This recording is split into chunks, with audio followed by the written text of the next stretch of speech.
Graça e paz, bem-vindos ao canal Ensino e Palestra. Meu nome é Alex Paulo e o objetivo deste canal é nós promovermos o estudo sistemático da Palavra de Deus. Você é bom de matemática? Eu vou propor para você a seguinte equação. O povo sai de Judá para o cativeiro em 586 a.C. Em 538 a.C., ele está voltando para casa, está retornando para Judá. Mas os 70 anos não fecham, porque Deus havia dito que o povo ficaria fora de sua terra por 70 anos. Como equalizar isso? Como nós calculamos 70 anos? Foram realmente 70 anos literais? O povo realmente estava certo quando voltou para casa e viu que o tempo ainda não havia fechado? Ainda não havia sido cumprido todo o período? Nós vamos fazer essa equação, nós vamos conhecer as teorias dos 70 anos, como nós fizemos esse cálculo e chegamos à conclusão que realmente o povo fica fora de casa por 70 anos, realmente o cativeiro dura 70 anos. Nós já vamos fazer essa conta e você vai achar muito interessante. Hoje também nós entraremos em uma história um pouco diferente. Nós falamos aqui sobre Josué, o sumo sacerdote, que acompanhou Zorobabel quando da primeira etapa da volta do povo para Judá. Hoje entra um outro Josué na história. O Josué, não o sumo sacerdote, o Josué sucessor de Moisés. Aí você pode perguntar, mas Alex Paulo, como assim o Josué sucessor de Moisés? Como o sucessor de Moisés entra na história? O que Josué tem a ver com a volta do povo para a sua terra? Nós vamos pontuar isso também na lição de hoje. Hoje nós estaremos estudando a 7ª lição. Nós estaremos falando sobre um tema. Hoje nós temos uma lição temática um pouco diferenciada. Nós já vamos pontuar sobre isso também. Então, bem-vindos ao nosso estudo da semana e vamos juntos aprender um pouco mais sobre a Palavra de Deus.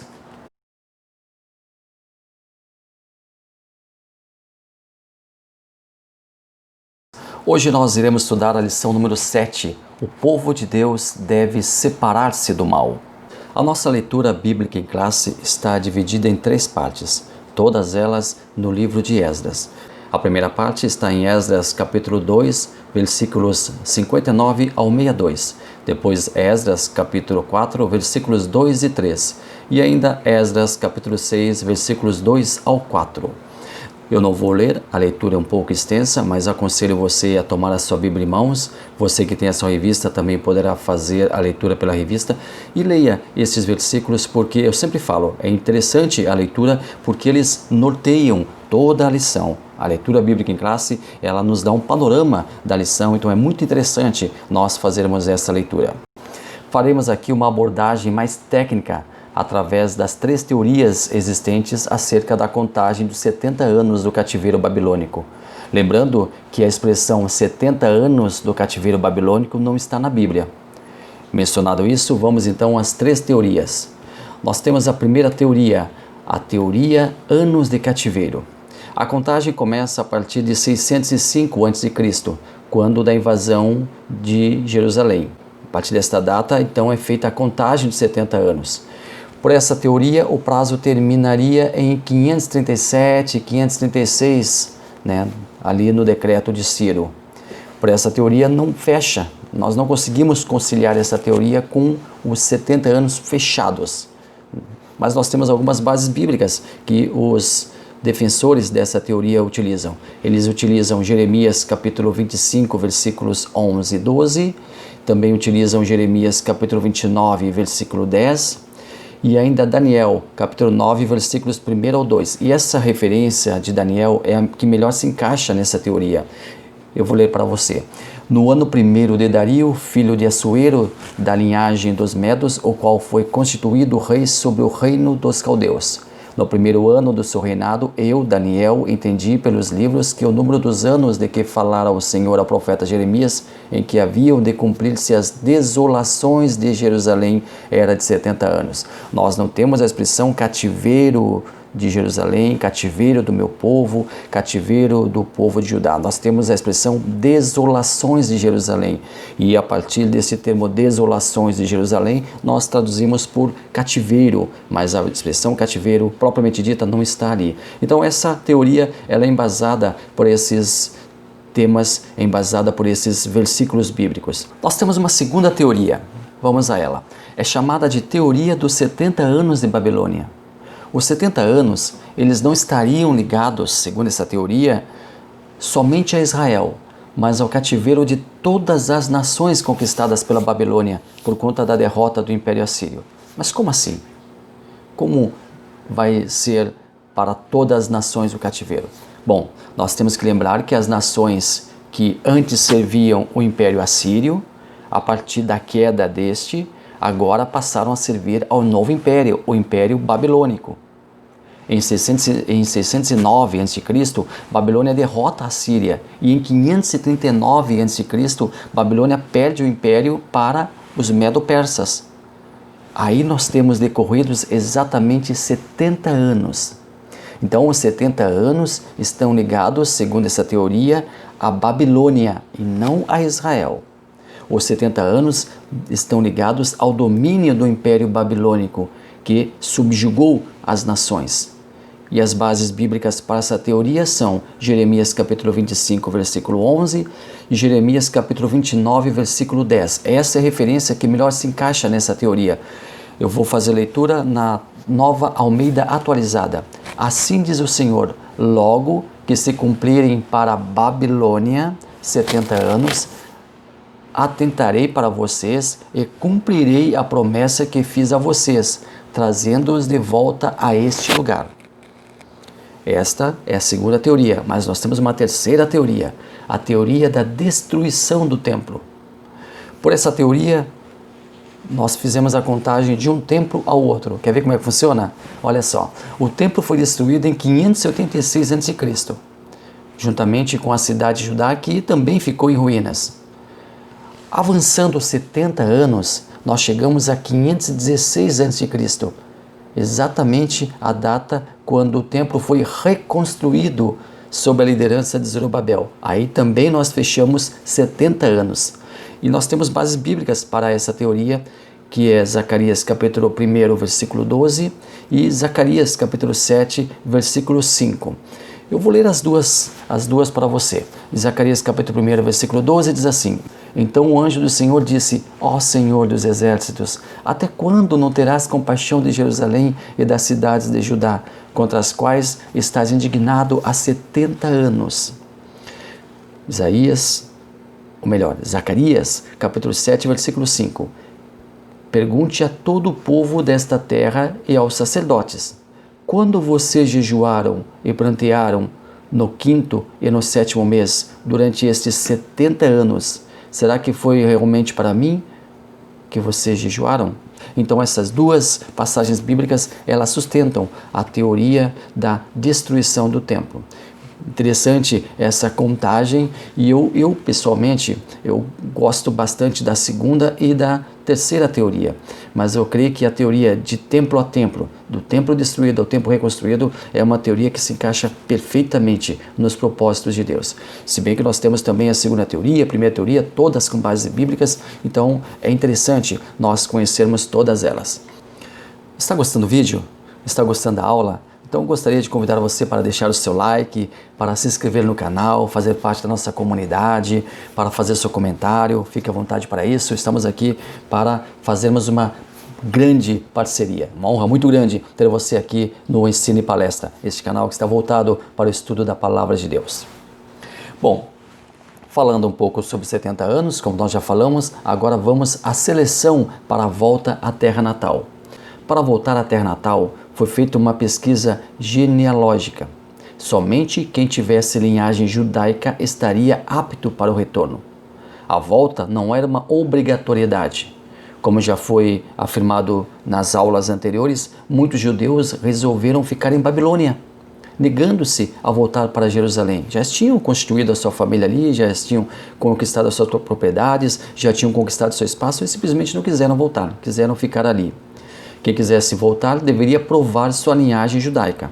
Isso é importante. A pessoa poderia ficar em Jerusalém. Agora, se quisesse voltar, deveria ter a certeza, e esta certeza era feita através das pesquisas, que era realmente da linhagem judaica.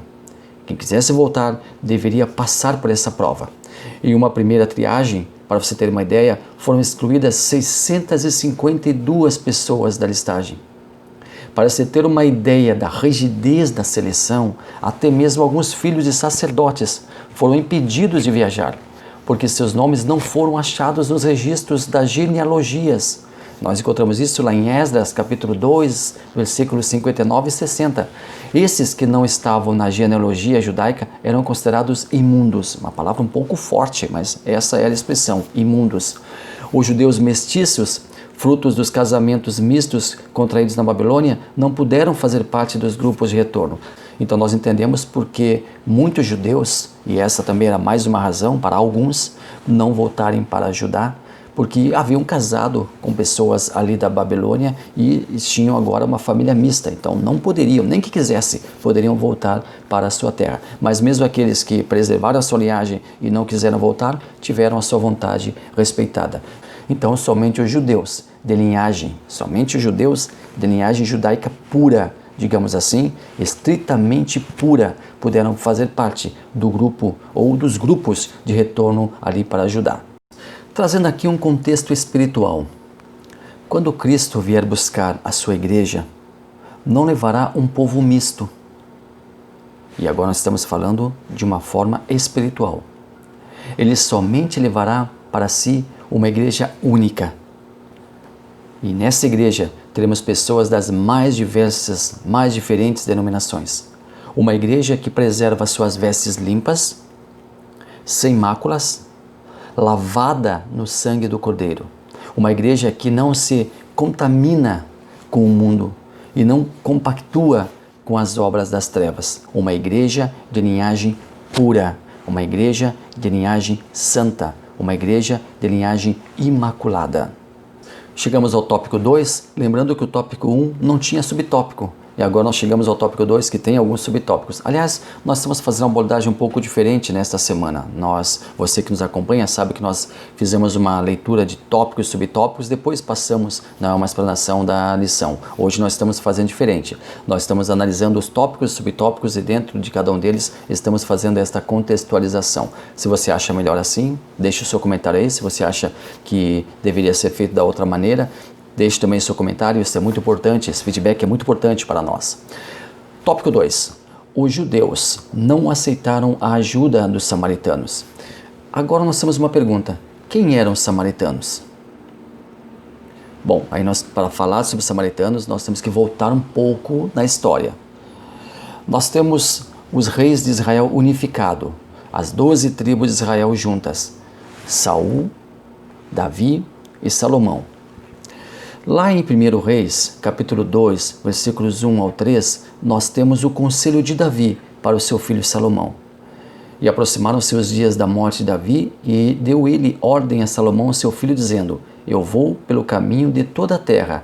Esforça-te, pois, esse homem, e guarda a ordenança do Senhor teu Deus, para andares nos seus caminhos e para guardares os seus estatutos e os seus mandamentos e os seus juízos e os seus testemunhos, como está escrito na lei de Moisés, para que prosperes em tudo quanto fizeres e para onde quer que fores.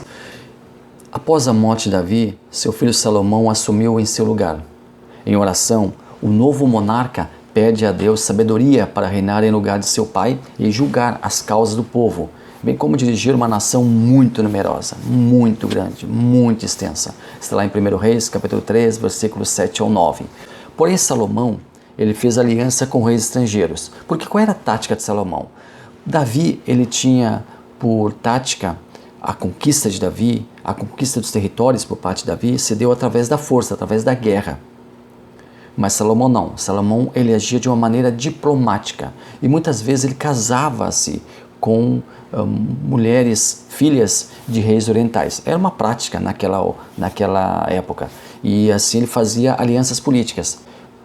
E essas mulheres, elas foram morar com Salomão, só que elas levaram também as suas imagens, os seus ídolos, os seus deuses, para adorarem. E Salomão permitiu que isso acontecesse. Houve aqui uma contaminação religiosa. Salomão também, infelizmente, ele caiu nesse pecado da idolatria. E nós lemos isso lá em 1 Reis, capítulo 11. E o rei Salomão amou muitas mulheres estrangeiras, além da filha de Faraó, moabitas, amonitas, edomitas, sidônias e eteias. Das nações de que o Senhor tinha falado aos filhos de Israel, não chegaram a elas, e elas não chegaram a vós. E tinha 700 mulheres princesas e 300 concubinas, e suas mulheres lhe perverteram o coração. Porque sucedeu que no tempo da velhice de Salomão, suas mulheres lhe perverteram o coração para seguir outros deuses, e o seu coração não era perfeito para com o Senhor seu Deus, como o coração de seu pai, Davi. Porque Salomão seguiu Astarote, deusa dos Sidônios, e Milcom, a abominação dos Amonitas. Então Salomão caiu numa armadilha. Ele, além de permitir que as mulheres trouxessem para a terra, para a sua terra, imagens, esculturas de deuses estrangeiros, Salomão também caiu na armadilha e começou a adorar alguns desses deuses. E a partir daí, Deus, ele diz para Salomão que iria tirar o reino dele e iria dar para o servo dele. Deus também diz para Salomão que, por amor a Davi, seu servo, ele não faria isso durante o reinado de Salomão, mas deixaria Salomão morrer e então ele, Deus, promoveria a divisão do reino por conta deste pecado da parte de Salomão. Em 1 Reis, capítulo 11, versículos 29 ao 32, nós lemos apenas alguns versículos para você. Sucedeu, pois, naquele tempo que, saindo Jeroboão de Jerusalém, o profeta Aías, o silonita, o encontrou no caminho, e ele estava vestido com uma roupa nova, e os dois estavam sós no campo. Deixa eu fazer um parêntese aqui na leitura desse texto bíblico para informar a você que Jeroboão, ele era um servo de Salomão e os dois haviam entrado em atrito. Jeroboão fugiu para o Egito. Quando soube da morte de Salomão, ele voltou para a terra. Continuamos a nossa leitura aqui. E Aías pegou sua roupa nova que tinha sobre si, em algumas traduções fala de uma capa, e a rasgou em 12 pedaços. E disse a Jeroboão: toma para ti os 10 pedaços, porque assim diz o Senhor, Deus de Israel: eis que rasgarei o reino da mão de Salomão e te darei as 10 tribos.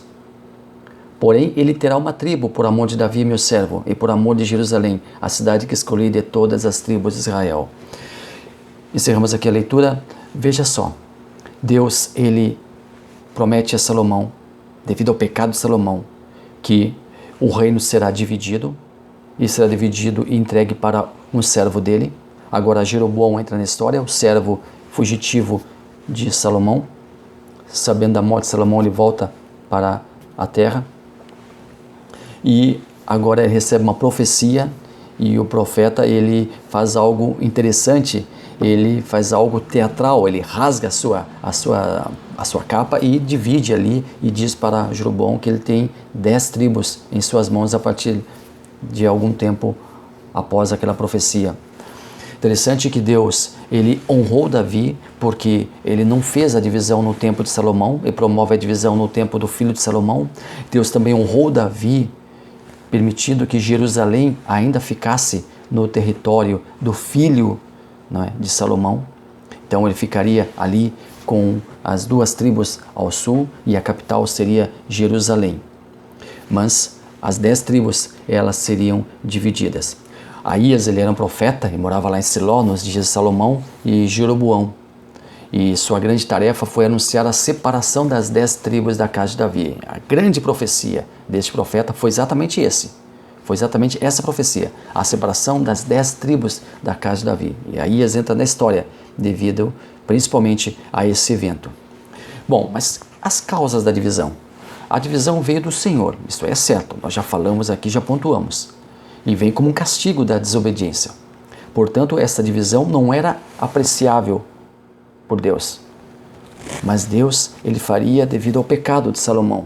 Deus vaticinou que haveria uma divisão, haveria uma cisão, e realmente aconteceu assim. Nós temos um contexto histórico e tudo isso faz parte das diretrizes de Deus, dos planos de Deus.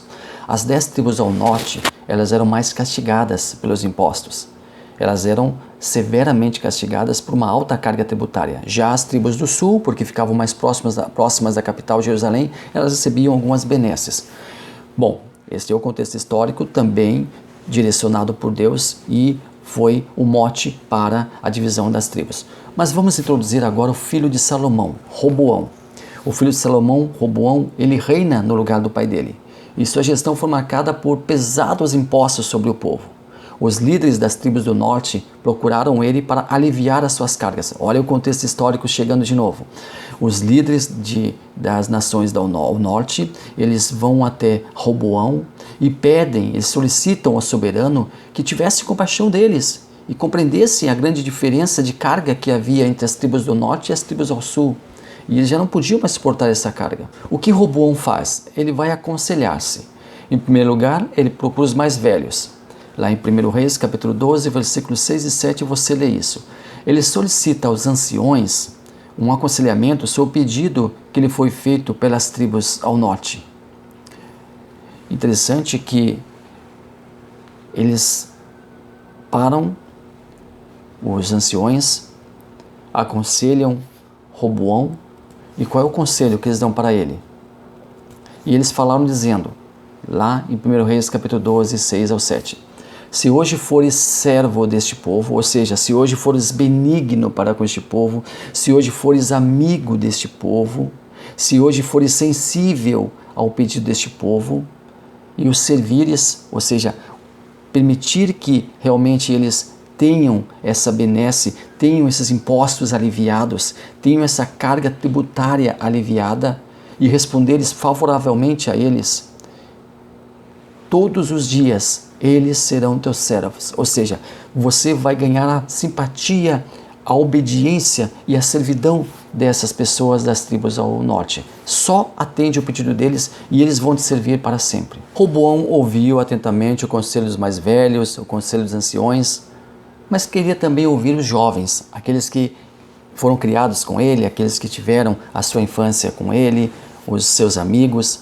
Então, lá em 1 Reis, capítulo 12, versículos 8 a 11, nós lemos: porém, ele deixou o conselho dos anciões, e este conselho dos anciões havia sido favorável às tribos do norte, tá? Pontuando aqui. E ele teve conselho com os jovens que haviam crescido com ele, que estavam diante dele. Continuamos lendo. E disse-lhes: que aconselhais vós que respondamos a este povo que me falou, dizendo: alivia o jugo que teu pai nos impôs? E os jovens que haviam crescido com ele falaram: assim dirás a este povo que lhe falou: teu pai fez pesadíssimo o nosso jugo, mas tu o alivia de sobre nós. Assim lhe falarás: meu dedo mínimo é mais grosso do que os lombos do meu pai.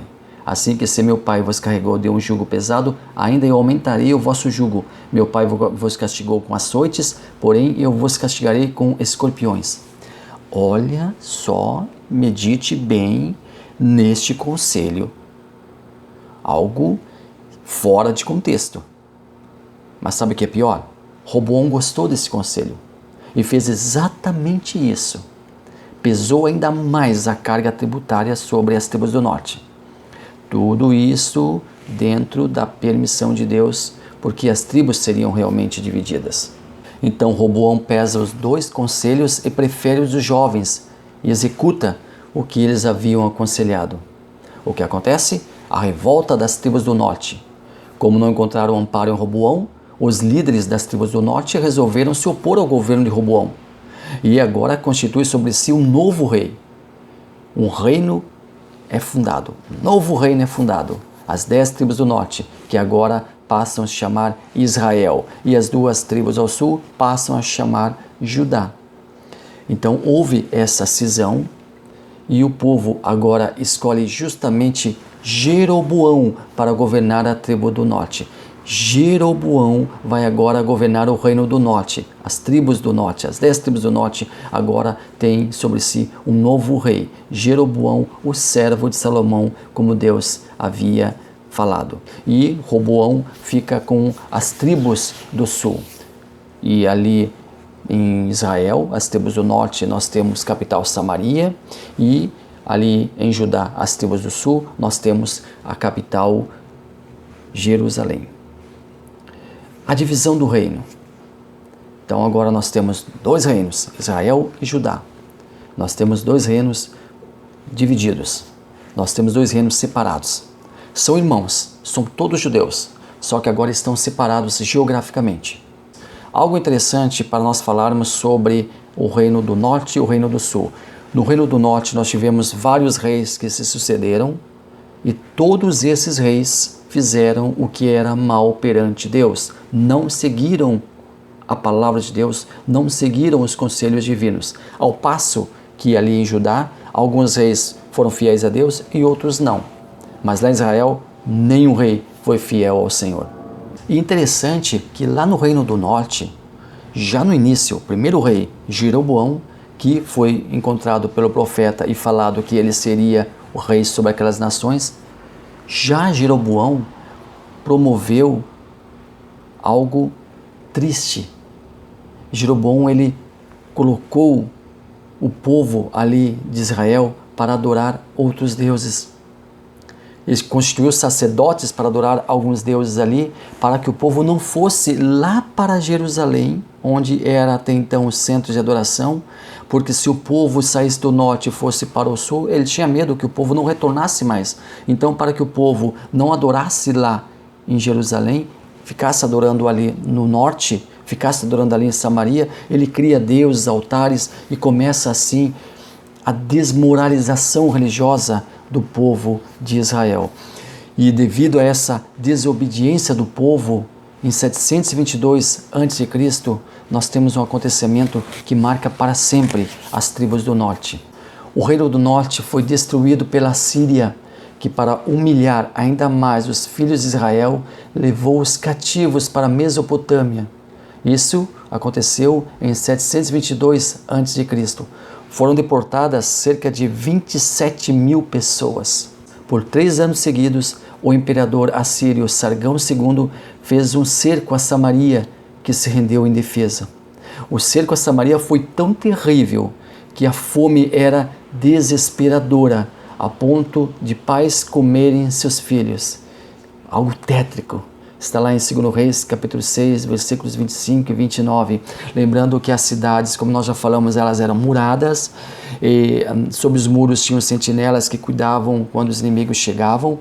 Quando chegava um exército para atacar, as cidades se fechavam. Só que enquanto estivessem alimento ali dentro, eles se sustentariam. Mas quando acabasse o alimento, aí realmente a vida seria complicada. E aí ou eles se renderiam ao exército que queria invadi-los, ou eles entrariam em guerra e eram muitas vezes dizimados. O que aconteceu ali em Israel? Eles fecharam as portas, eles tiveram os mantimentos, acabou os mantimentos, acabou a comida, acabou o alimento, e esse fato tétrico de pais comerem os filhos acontece. Sargão II, então, leva para o cativeiro o reino do norte, para a Síria. Está lá em 2 Reis, capítulo 17, versículo 6. Eles nunca mais retornaram no cativeiro. Na verdade, não havia um cativeiro em particular, pois as tribos foram dispersas mundo afora pelo Império Assírio. Uma pergunta que ainda não é respondida até hoje com unanimidade entre os acadêmicos é: onde foram parar as tribos de Israel? Somente ficariam na terra os agricultores, porque a Síria ela entendia que a terra deveria ser continuamente tratada, deveria ser continuamente preservada. Também ficaram ali os mais pobres, ou ainda aqueles que não serviriam como força de trabalho e ainda não suportariam a viagem até o cativeiro ou para as nações para onde eles foram dispersos. Para a região de Samaria, agora o rei assírio envia povos de seus domínios, inclusive da Babilônia, para repovoar as cidades de Samaria. Isso aqui é muito interessante para nós. Nós temos que prestar muita atenção nisso. Para a região de Samaria foram enviados povos de outras nacionalidades, inclusive da própria Babilônia, para repovoar a cidade de Samaria e ali o território que antes era ocupado pelas tribos do norte. Está lá em 2 Reis 17, versículo 4, ou melhor, 17, versículo 24, e ainda em Esdras, capítulo 4, versículos 2 e 10. Deu-se assim então a origem da religião mista dos samaritanos. Por quê? Porque eles foram morar em Samaria e começaram a ser chamados de samaritanos. Por que misto? Porque vieram povos de outros lugares e aquele povo que ainda havia ficado ali, que não havia sido deportado, eles se misturaram. Houve uma mescla, houve uma mistura assim. E esta religião mista dos samaritanos prolongou até os tempos do Novo Testamento. Um fato muito interessante, muito pitoresco acontece aqui. Como os novos habitantes da terra não temiam o Senhor, ele envia leões contra eles, e muitos foram mortos pelas feras. O rei da Assíria foi informado que as nações que havia enviado para morar em Israel não estavam vivendo de acordo com as normas do Deus Israel. E esse Deus estava punindo severamente esse povo. O rei da Síria ordena então que fossem levados de volta para Israel alguns sacerdotes de Deus para ensinarem às nações as normas do Deus Israel. E ali em Betel os sacerdotes ensinavam as nações sobre Deus. O povo começa a honrar a Deus, porém eles não abandonam os costumes pagãos. Não há uma volta à pureza religiosa, não. Adoram a Deus e adoram a outros deuses também. É uma grande mescla, uma grande mistura dessa religião que acaba sendo conhecida como a religião samaritana. Segundo subtópico, fala: os samaritanos ofereceram cooperação aos judeus. No terceiro subtópico, os samaritanos procuraram. Olha só, os samaritanos procuraram. Esse é o título do segundo subtópico, ou melhor, do terceiro subtópico. O quarto subtópico, os samaritanos tornaram-se inimigos dos judeus.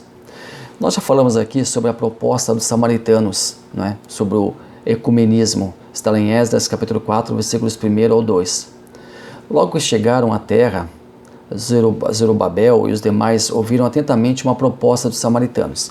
Os samaritanos então estavam conquistando ali, estavam firmados naquela terra, né? Estavam ali no Reino do Norte, mas como o Reino do Sul também depois havia sido capturado, eles ocuparam alguma parte também ali e agora eles queriam participar da reconstrução do templo. E eles dizem: olha, nós também adoramos o Deus de vocês, nós também adoramos esse Senhor a quem vocês adoram. Só que essa adoração proposta não era uma adoração legítima. Eles não iriam adorar somente a Deus. Não, eles iriam continuar adorando também aos seus deuses, também continuar adorando aos seus altares, continuar adorando as suas entidades. E o povo de Judá não queria isso. O povo de Judá queria adorar somente a Deus. O povo de Judá queria realmente adorar somente ao Senhor. Então não havia possibilidade, não havia a mínima possibilidade de aceitar aquela proposta. Não havia, não existia possibilidade. Então, os até então vizinhos, amigos, agora declaram guerra definitiva ao povo de Judá. Os samaritanos agora se declaram inimigos do povo de Judá. E são os piores inimigos do povo de Judá. São os piores inimigos. Fazem de tudo para que o templo não fosse construído, não fosse reconstruído, e nós já vimos isso aí, nós já vimos nas outras aulas, nas aulas anteriores. Inclusive eu quero convidar você para assistir as outras aulas. É interessante você ter uma linha, não é, sucessória de acontecimentos. Então eu convido você depois, quando terminar o vídeo, eu vou deixar links aqui da aula anterior, e também eu vou deixar um link da nossa playlist desse trimestre. Acompanhe a nossa playlist e faça uma maratona desde a primeira lição, para que a gente vá sendo informado lição após lição dos acontecimentos, e assim trace uma linha cronológica. Isso é muito interessante, até porque, como nós já pontuamos aqui em outras oportunidades, o livro de Esdras não está, e também o de Neemias não estão exatamente na ordem cronológica, e é muito importante nós termos a ordem cronológica dos fatos. Então, vá lá na nossa playlist, assista a nossa playlist, vai ficar o link para você no final do vídeo, e faça uma maratona para o nosso canal, faça uma maratona para a nossa playlist. Tem outra playlist também do trimestre passado, embora como o canal iniciou em meados do trimestre passado, nós não temos todas as lições desde a primeira, mas nós temos algumas lições ali e com certeza você vai gostar, eu tenho absoluta certeza disso. Bom, vamos voltar aqui à lição. O povo de Judá recebe esta generosa, entre aspas, generosa ajuda, generosa proposta para que o templo fosse reconstruído com a ajuda dos samaritanos. Porém, os samaritanos não queriam somente fazer ali uma adoração a Deus, queriam adorar outros deuses também, queriam usar o templo. Olha só, o templo seria profanado já no seu início.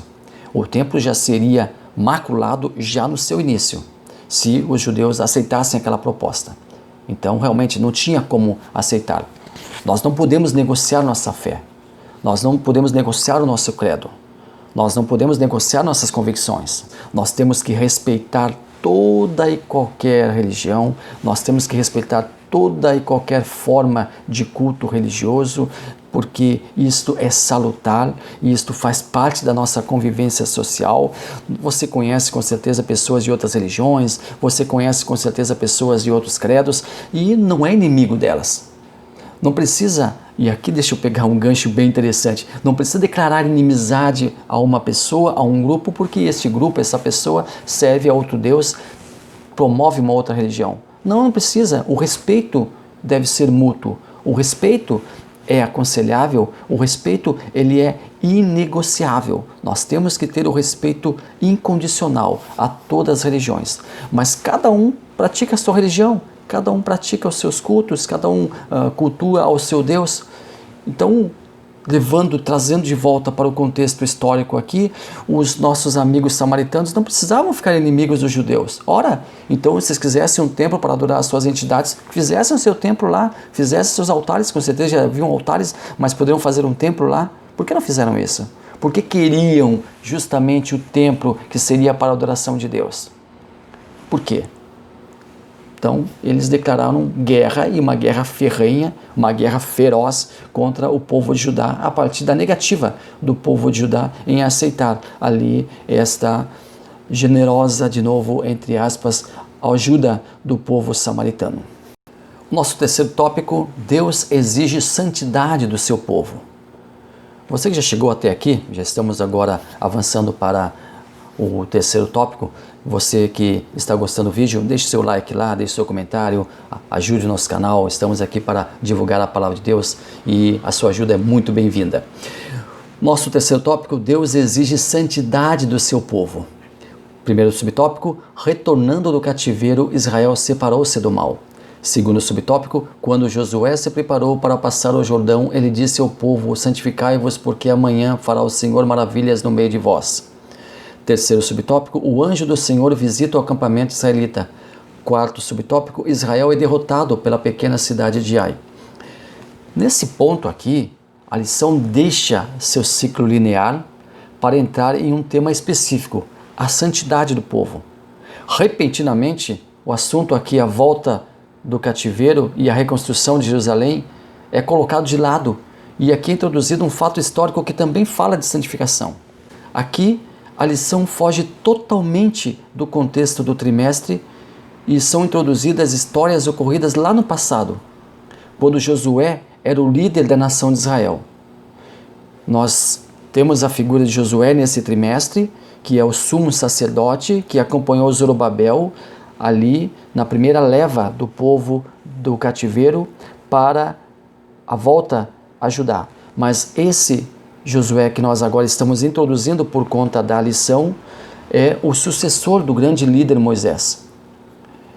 Mas o que tem Josué, sucessor de Moisés, a ver com a volta do povo? Nada. Aqui é apenas feito um link para falar sobre santificação. O autor ele introduz um outro personagem que vai lembrar da santificação, vai lembrar um outro período da história bíblica para contextualizar sobre esse tema. E nós vamos aqui então, atendendo a sequência da lição, falar um pouco então sobre Josué. Uma dessas histórias foi o episódio evocado na lição de hoje, a batalha contra a cidade de Ai. Então, por conta da lição, nós vamos então falar um pouquinho sobre esse episódio. Josué, pela mão do Senhor, obteve uma vitória retumbante na conquista de Jericó. Isso fez com que a autoestima do povo ficasse elevada. Porém, devido a um erro estratégico, Josué subestima a cidade de Ai. Ele achava que a batalha seria tão simples que sequer acompanhou seus soldados. Josué tinha ouvido um relatório de alguns espiões que estiveram lá em Ai, e esses informaram o seu líder que a cidade não ofereceria qualquer resistência. Também disseram que não precisaria ser enviado todo o exército para a batalha, mas apenas um número mínimo, um número reduzido de homens poderia ser enviado para vencer aquela batalha, que não teria qualquer resistência, não haveria qualquer problema maior. Para a surpresa de Josué, o resultado foi vexatório.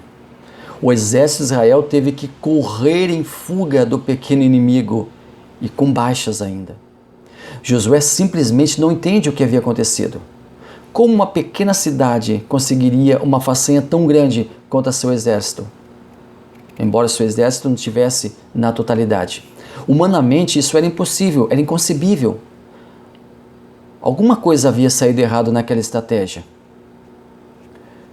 Então o que Josué faz?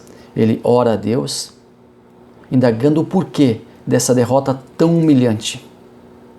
Deus iria então lhe mostrar que algo estava errado. Havia pecado oculto no arraial de Israel. Conforme dito, a vitória sobre Jericó foi retumbante. Porém, um aspecto foge do controle. Deus havia dito que nenhum despojo da cidade deveria ser tomado. Era costume em uma batalha que o exército vencedor tomasse os despojos ou as sobras da guerra de seus inimigos vencidos. E ali incluía-se roupas, animais, utensílios, enfim, tudo o que havia sobrado. Porém, na batalha contra Jericó, Deus havia proibido que a nação de Israel tomasse qualquer coisa de seus inimigos que seriam vencidos. Sem Josué saber, um soldado chamado Acã, que era da tribo de Judá, na qual nascera Davi e Jesus, se apropriaria de uma capa babilônica. Ele tomou essa capa dentro de despojos, e ainda 200 ciclos de prata e também uma cunha de ouro. Com medo de sofrer represália, haja visto que desobedeceram uma ordem que, lembramos, foi do próprio Deus, Acã esconde os utensílios. Com o pecado de Acã, a ira do Senhor se acende contra toda a nação de Israel. Aqui nós podemos extrair uma grande lição. Muitas vezes, um pecado oculto, escondido, não confessado, pode prejudicar toda uma comunidade. Deus não compactua com o pecado e também não admite que ele seja escondido. Enquanto o pecado não for descoberto ou confessado, muitas pessoas poderão sofrer. O coletivo sofrendo por um erro individual. O pecado é descoberto e Acã confessa o furto. Ele não mostrou arrependimento e acabou pagando com a sua vida e também a de sua família por esse pecado. Muitas pessoas comprometem seus entes queridos devido a algum erro, algum deslize, algo que comprometera sua integridade. Não podemos permitir que o sofrimento das pessoas que amamos aconteça devido aos nossos próprios erros. Nosso quarto tópico, devemos manter uma vida de separação do mal. Primeiro subtópico, os judeus mantiveram-se separados dos samaritanos. Aqui eles são volta de novo para o contexto de volta do cativeiro, o contexto de volta para a terra prometida, o contexto de volta para a cidade natal. Segundo subtópico, a Bíblia mostra exemplos de servos de Deus que duvidaram se valia a pena manter a linha de separação do mal. Foge novamente do contexto e coloca aqui alguns exemplos de servos que duvidaram se valia a pena manter a linha e separar-se do mal. Ou seja, agora aqui a lição dá uma pequena mesclada. E no terceiro subtópico, devemos viver conforme a vontade do Senhor. E temos ainda um quarto subtópico, bênçãos acompanham os que vivem conforme a vontade de Deus. E aqui deixa eu fazer aqui um ajuste pessoal, deixa eu colocar aqui algo pragmático sobre este quarto tópico. Fala um pouco sobre a fidelidade de Deus. Deus é fiel. A fidelidade é um atributo do caráter de Deus. Saber que Deus é fiel dá certeza de que poderemos sempre contar com Ele. A fidelidade de Deus não permite a separação do homem, uma vez que Ele prometeu que estaria sempre conosco. E isso passa segurança para nós. Está em Mateus capítulo 28, versículo 20b. E eis que estou convosco todos os dias até a consumação dos séculos. Como você sabe, a nossa vida é feita de escolhas. E a nossa escolha pessoal, como é feita? Nós sabemos que o Espírito Santo ele nos convence. Só que aqui há um erro muito grande, porque esse convencimento é entendido por muitos de forma errônea. O Espírito Santo ele não nos convence nos obrigando. Ele não nos convence no sentido de obrigatoriedade. Não, ele nos convence no sentido de argumentação. Ele argumenta conosco, nos fazendo entender que fomos criados por Deus e nada melhor então, uma vez que fomos criados por Deus, do que estarmos junto a Deus. Nós temos as nossas escolhas. Por exemplo, nós escolhemos estar na igreja, optamos por estar na igreja, escolhemos viver uma vida sadia, escolhemos fazer a vontade de Deus, escolhemos ficar mais próximos de Deus, escolhemos ficar junto de pessoas que também escolheram ficar mais próximas de Deus, escolhemos elevar nossa espiritualidade, escolhemos fazer o bem ao próximo, escolhemos ajudar uns aos outros. Nós temos a nossa consciência e a nossa escolha tem a ver também com a nossa consciência. No momento que fizemos nossas escolhas, devemos ter consciência de que nossas escolhas não poderão ficar na superficialidade. Escolhemos viver uma vida santa. E vida santa, aqui tem mais um erro também, para algumas pessoas que infelizmente elas fazem uma errada interpretação sobre a palavra santidade. Santidade não quer dizer perfeito. Eu sou santo não porque eu sou perfeito. Não, santidade e perfeição não são sinônimos. Santidade quer dizer separação. Eu estou me separando do que é mal, do que é errado. Eu estou me separando daquilo que Deus não se agrada para me aproximar-se de Deus. Quanto mais eu me separo das coisas erradas, mais próximo eu fico de Deus. Então, nós temos a oportunidade de fazer nossas escolhas e nós sabemos que as nossas escolhas determinarão também o nosso futuro, determinarão também a nossa vida eterna. Então, Deus nos convida para que nós escolhemos estar na sua presença e viver na sua presença com integralidade. Viver na sua presença 24 horas, vivemos na sua presença de forma contínua. Não como aquele povo que foi para a terra lá de Israel e promoveu uma religião mista ali, serviam a Deus, também serviam outros deuses. Não, Deus não quer isso. Deus quer a exclusividade da nossa parte. Deus quer que nós servamos a Ele, somente a Ele. Deus quer que assim nós sejamos melhores para os nossos amigos, para os nossos familiares, sejamos melhores para a nossa sociedade, servindo a Ele. É isso que Deus quer de nós. E esta escolha nós devemos fazer. Eu convido você a fazer essa escolha. Escolher ficar próximo de Deus. Escolher fazer a vontade de Deus. Escolher viver em separação do mundo, em separação do mal.